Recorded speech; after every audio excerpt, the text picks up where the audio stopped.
The elite who occupy the commanding heights of digital reality are suicidal nihilists. Suicidal nihilists know that there is no longer any substantive purpose to their willing, but they would always prefer to go on willing than not to act at all. They can very happily ally themselves with a notion of nuclear holocaust or perfect exterminism.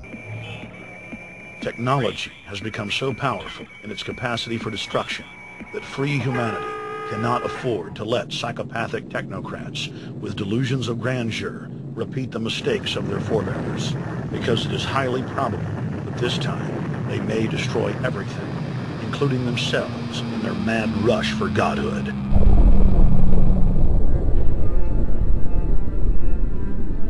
In this film, we have chronicled the Overlord's bloody orgy of experimentation, which already claimed the lives of more than 150 million people in the 20th century. And now, they are promising to deliver an invincible tyranny that will dwarf their past exploits. In the days of World War II, there were sovereign nations and armies to stand against Hitler's final solution. Once world government is in place, no one will be able to stop the New World Order's plans for global population reduction. For those immune to psychological programming, hundreds of FEMA camps have already been built throughout the United States. In their quest for population reduction, no method is off the table. These dark builders intend to release a string of man-made bioweapons plagues, each one worse than the last, while at the same time expanding the police state to enforce an orderly extermination of the population, all in the name of fighting invisible terrorists. And the Georgia Guidestones stand today as a cold testament to the elite's sacred mission. To have a two-class system where the underclass are forced to live as slaves in tiny enclosed cities, while the elite enjoy the land of the earth, evolve into superhumans with the aid of advanced implantable technologies, live eternal lives, and travel throughout the cosmos. This is the promise given to the inner members of the New World Order and the agenda of the Bilderberg Group.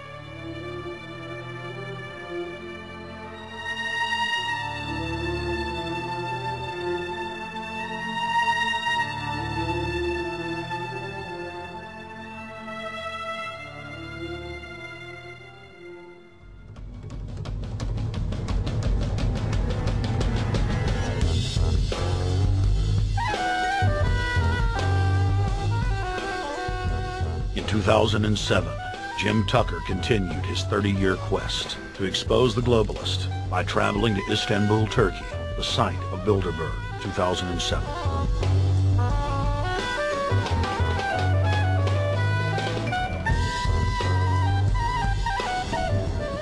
Jim Tucker, thank you for coming on, my friend. It's always fun.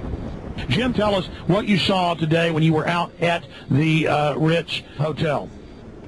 We were at the Ritz-Carlton. It looked like a typical Bilderberg scenario. They had the armed guards all around the place. They had platoons of cops in formation waiting for the disbursement. They also had cops all the way around the building, and they had all those high-tech things where every member can hear whatever's spoken in any language, instantly translate into his own language so they can keep up with it.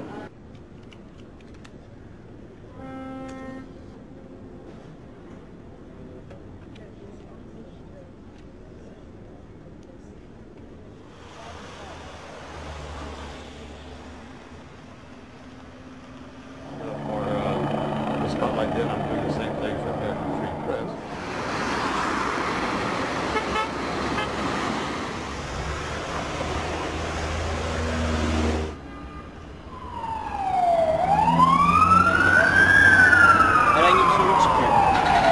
Hey, is the hotel open? Sealed up? Şimdiki İngilizce bilen var mı? Ben bilmediğim için. Let's just ask him directly.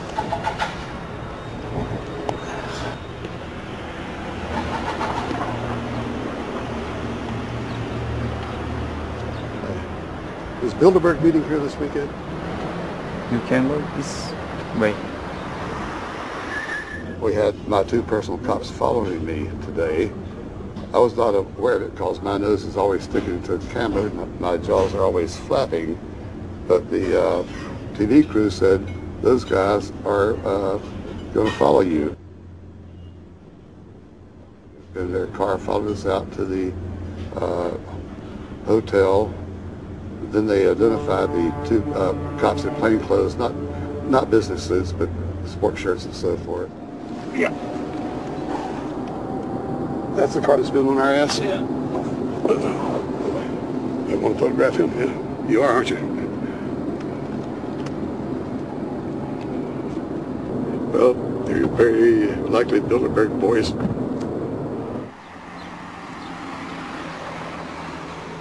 John Elkin, owner of Fiat and a fellow Bilderberger, thought that they could take a stroll off the grounds without being noticed by the commoners. I was thinking about that.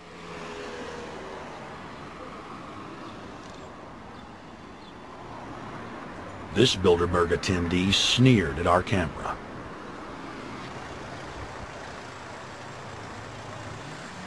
This carload of kingpins gave the media a murderous look and seemed shocked that they would dare point a camera in their direction.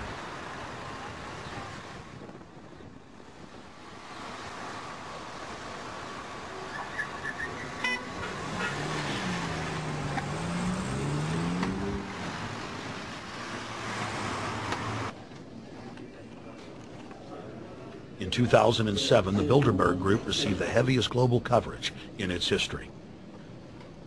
Jim Tucker witnessed press conferences attended by hundreds of members of the media and a new generation of info warriors, like reporter Paul Dornanu of Romania, are tracking the elite, no matter where they hide.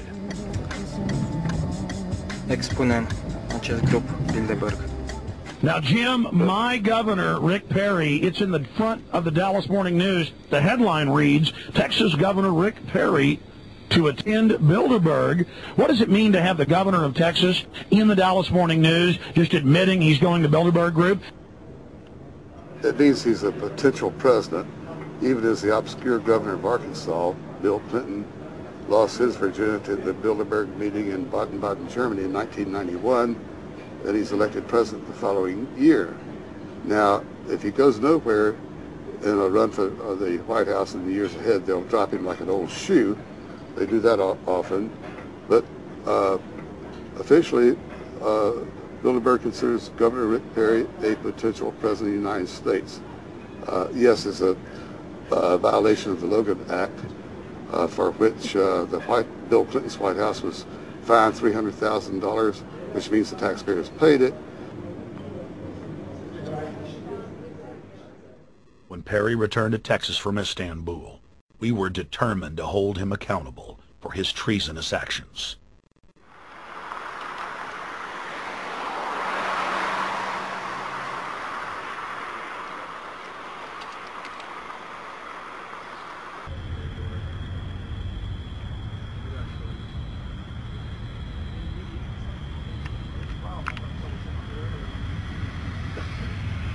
We don't want our roads, our water, our power plants, our entire infrastructure turned over to the New World Order.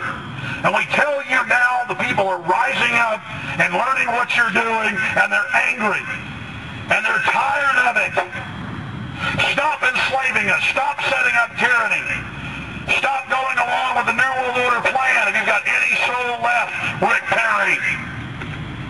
The First Amendment still exists, Perry, and we're back here again tonight telling you we're not going to put up with it.